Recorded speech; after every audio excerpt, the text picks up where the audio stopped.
नमस्कार मित्रों, कथा मंच में आपका स्वागत है। कथा मंच में आज मैं आपके लिए लेकर हाजिर हूँ एक नई कहानी। तो चलिए शुरू करते हैं कहानी शुरू करने से पहले मेरा आपसे निवेदन है कि कृपया कहानी को पूरा देखें, अंत तक सुने, पसंद आने पर लाइक करें और अगर आप मेरे चैनल पर पहली बार आए हैं तो कृपया चैनल को सब्सक्राइब करना बिल्कुल ना भूलें। किसी समय एक नगर में एक बहुत ही लालची आदमी रहता था। लालची होने के बावजूद वह साधु संतों की खूब सेवा किया करता था। साधु संतों की सेवा भी वह इस लालच में करता था कि किसी दिन कोई साधु संत प्रसन्न होकर कोई वरदान दे सकता है। एक बार उस लालची आदमी के घर में बड़े ही चमत्कारी संत का आगमन हुआ। उसने उनकी बहुत आवभगत की और सेवा सत्कार किया। संत ने उस आदमी की सेवा से प्रसन्न होकर उसे 4 दीपक दिए और कहा कि जब तुम्हें धन की आवश्यकता हो तब इनमें से एक दीपक जलाना और पूर्व दिशा की ओर चले जाना। जिस जगह पर यह दीपक बुझ जाए उस जगह को खोद लेना, तुम्हें काफ़ी धन मिल जाएगा। फिर भी तुम्हें संतुष्टि ना हो तो दूसरा दीपक जलाकर पश्चिम दिशा में चले जाना। पश्चिम दिशा में मिले धन से काम ना चले तो तीसरा दिया जलाकर दक्षिण दिशा में चले जाना। जहाँ जाकर दीपक बुझ जाए उस जगह को खोद लेना, तुम्हें मनचाही संपत्ति मिल जाएगी। संत ने कहा, तीनों दिशाओं से मिला धन तुम्हारे लिए पर्याप्त होगा। किसी भी स्थिति में उत्तर दिशा में मत जाना, वहाँ के धन का लालच बिल्कुल मत करना बेटा। संत महाराज ने उस लालची आदमी को समझाइश देकर विदा ली। जैसे ही संत ने विदा ली, लालची आदमी का मन बुलबुलाने लगा। वह शीघ्र ही ज़्यादा से ज़्यादा धन प्राप्त करना चाहता था। अगले दिन सुबह जल्दी से उठकर पूजा पाठ करके दिया जलाया और पूर्व दिशा की ओर चल दिया। काफ़ी दूर चलने के बाद जंगल में एक जगह दिया बुझ गया। उस आदमी ने वहां जल्दी से खुदाई शुरू कर दी। खुदाई करने पर उसे एक संदूक मिला। जब उसने संदूक खोलकर देखा तो वह सोने के सिक्कों से भरा हुआ था। इतना सारा सोना देखकर वह आश्चर्य से भर गया। खुश होकर संदूक घर ले आया और अब उसका दिमाग लालच से और ज़्यादा तेज हो गया। वह जल्द से जल्द पश्चिम और दक्षिण दिशा का धन भी प्राप्त कर लेना चाहता था। उसने अनुमान लगाया कि जब एक दिशा में इतना धन प्राप्त हुआ है तो निश्चित ही दूसरी दिशाओं में भी बहुत ज़्यादा धन मिलेगा। अगले दिन फिर से वह लालची आदमी सुबह जल्दी उठकर पश्चिम दिशा की ओर दीपक जलाकर चल दिया। गांव से बहुत दूर वीराने में जाकर दीपक बुझ गया। उसने जल्दी से खुदाई शुरू कर दी। खुदाई करने पर फिर से एक भारी भरकम संदूक मिल गया। उसने जब संदूक खोलकर देखा तो सोने चांदी के सिक्कों के साथ हीरा मोती भी थे। लालची आदमी की खुशी का ठिकाना न रहा। अगले दिन फिर से वह लालची आदमी सुबह जल्दी उठकर दक्षिण दिशा की ओर दीपक जलाकर चल दिया।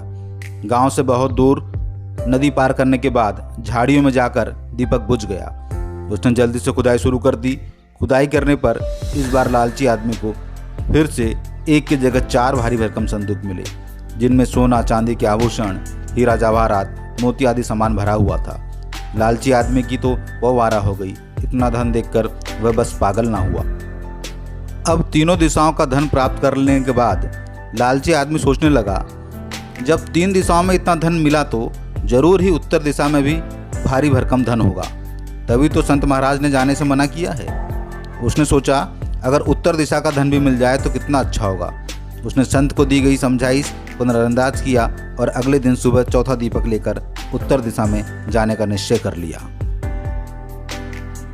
लालची आदमी पर लालच इस कदर हावी हो गया था कि उसने संत की बात अनसुनी कर दी और चौथा दीपक जलाकर उत्तर दिशा की ओर चल दिया। बहुत दूर तक चलने के बाद उसे एक महल दिखाई दिया। वह महल की ओर चलने लगा।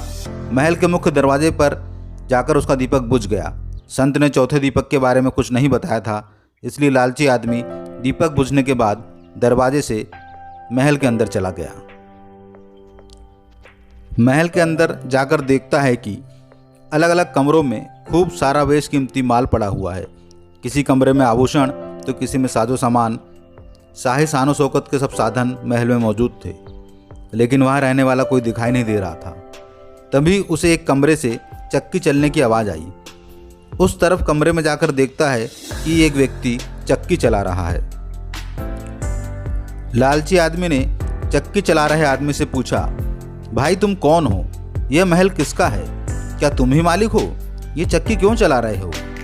लालची आदमी के इतने सारे प्रश्न सुनकर उस आदमी ने मुस्कुराते हुए कहा, भाई जरा एक एक कर सवाल पूछो, मैं तुम्हारे सब सवालों का जवाब दे दूंगा।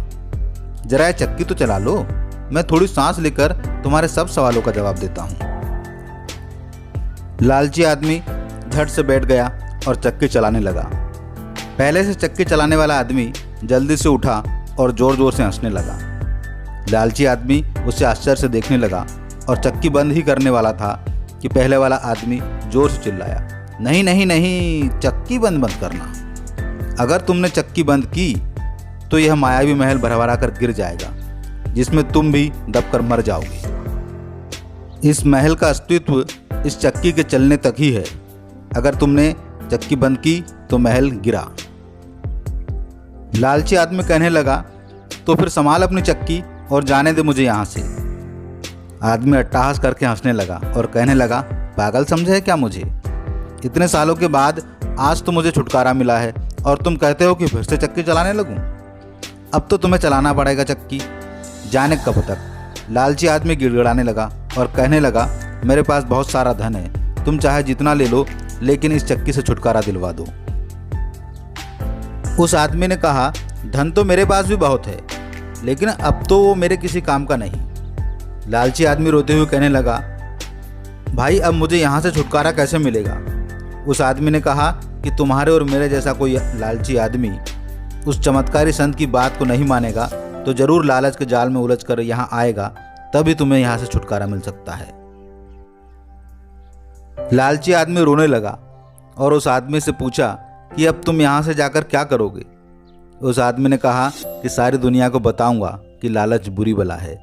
अगर कोई संत महात्मा, हमारे बड़े बुजुर्ग कोई बात हमें विशेष तौर पर समझाते हैं तो उनकी सीख को हमेशा याद रखना चाहिए और लालच में आकर नसीहतों को नहीं भूलना चाहिए।